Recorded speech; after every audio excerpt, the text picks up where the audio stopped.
ഇപ്പോൾ വരുന്ന വളരെ പ്രധാനപ്പെട്ട ഒരു വാർത്ത, സാമ്പത്തിക പ്രതിസന്ധി രൂക്ഷമായതോടെ സംസ്ഥാനത്തെ 30 സ്പോർട്സ് ഹോസ്റ്റലുകൾ പൂട്ടാനൊരുങ്ങുന്നു എന്നതാണ്. വകുപ്പ് മേധാവികൾ കായിക ധനവകുപ്പ് മന്ത്രിമാരെ കണ്ട് കത്ത് നൽകി.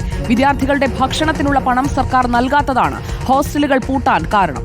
ധനവകുപ്പ് പണം നൽകാത്തതാണ് പ്രതിസന്ധിക്ക് കാരണമെന്നാണ് കായിക വകുപ്പിന്റെ വിശദീകരണം. റഹീസ് റഷീദ് നമുക്കൊപ്പം ചേരുന്നു. Rahees Rasheed, good morning.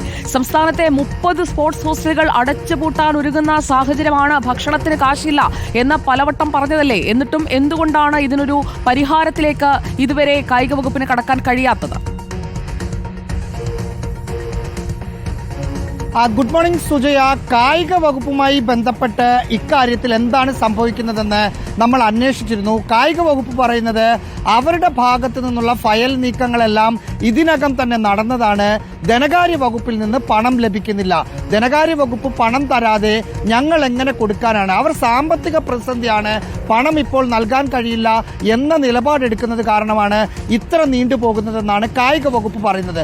ഉദ്യോഗസ്ഥ തലത്തിൽ നമ്മൾ അന്വേഷിച്ചപ്പോഴും ആ കായിക വകുപ്പിന്റെ ഭാഗത്ത് നിന്ന് അവർ ചെയ്യാനുള്ള കാര്യങ്ങൾ, നിയമപരമായ കാര്യങ്ങൾ ചെയ്തു കഴിഞ്ഞു. പൈസ വരാത്തത് തന്നെയാണ് പ്രശ്നമെന്ന് മനസ്സിലാക്കുന്നു. സംസ്ഥാനത്തെ 30ഓളം കായിക അധ്യാപകരാണ് കഴിഞ്ഞ ദിവസം ധനമന്ത്രി KN ബാലഗോപാലിനെയും ഒപ്പം കായിക മന്ത്രി V അബ്ദുറഹ്മാനെയും നേരിട്ട് കണ്ട് ഇക്കാര്യങ്ങൾ സംസാരിച്ചത്. അതിനുശേഷം 30 അധ്യാപകന്മാർ വിവിധ കോളേജുകൾ കേന്ദ്രീകരിച്ച് സ്പോർട്സ് ഹോസ്റ്റൽ നടക്കുന്ന കോളേജുകളിലെ HODമാർ ചേർന്ന് ഒപ്പിട്ട് മന്ത്രിക്ക് നിവേദനം, 2 മന്ത്രിമാർക്കും നിവേദനം നൽകി. നിവേദനം എന്നല്ല, ഒരു കത്ത് നൽകി. ഇനി പണം നൽകാതെ മുന്നോട്ട് പോകാൻ കഴിയില്ല.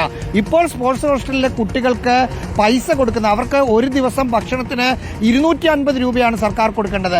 ആ പണം 1.5 വർഷത്തിനടുത്തായി കിട്ടിയിട്ടുണ്ട്. 13 മാസം, 14 മാസം, 12 മാസമൊക്കെ ആയി പണം കിട്ടാത്ത ഹോസ്റ്റലുകളുണ്ട്. അവിടുത്തെ HODമാർ അല്ലെങ്കിൽ PTA അല്ലെങ്കിൽ മാനേജ്മെന്റ് ഒക്കെ പണം കൊടുത്തിട്ടാണ് ഇപ്പോൾ ആ ഹോസ്റ്റലുകൾ പ്രവർത്തിക്കുന്നത്. ഏതാണ്ട് 3 ഹോസ്റ്റലുകൾ ഇതിനകം പൂട്ടിക്കഴിഞ്ഞിട്ടുമുണ്ട്. ഇങ്ങനെ ഇനി മുന്നോട്ട് പോകാൻ ഒരു തരത്തിലും കഴിയില്ല. കാരണം ഇത്രയും കുടിശ്ശിക വന്നിട്ട് എങ്ങനെ മുന്നോട്ട് പോകും എന്ന ചോദ്യം അവർ ചോദിക്കുന്നു.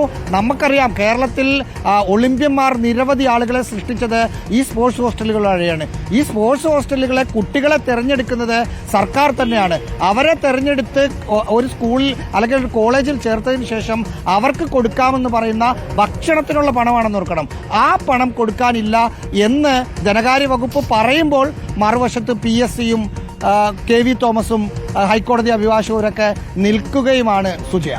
ഓക്കെ, ഒരിടത്ത് പണമുണ്ട്, ഒരിടത്ത് പണമില്ല. അത് സ്പോർട്സ് ഹോസ്റ്റലിന്റെ കാര്യത്തിലും നമ്മളിപ്പോൾ കാണുകയാണ്. 30 ഹോസ്റ്റലുകൾ പൂട്ടുമ്പോൾ അവിടെയൊക്കെ താമസിച്ച് കായിക വിദ്യാഭ്യാസം നടത്തിക്കൊണ്ടിരിക്കുന്ന നമ്മുടെ താരങ്ങൾ അവരെന്താണ് ചെയ്യേണ്ടത് എന്ന ചോദ്യം അവിടെ ബാക്കിയാണ്.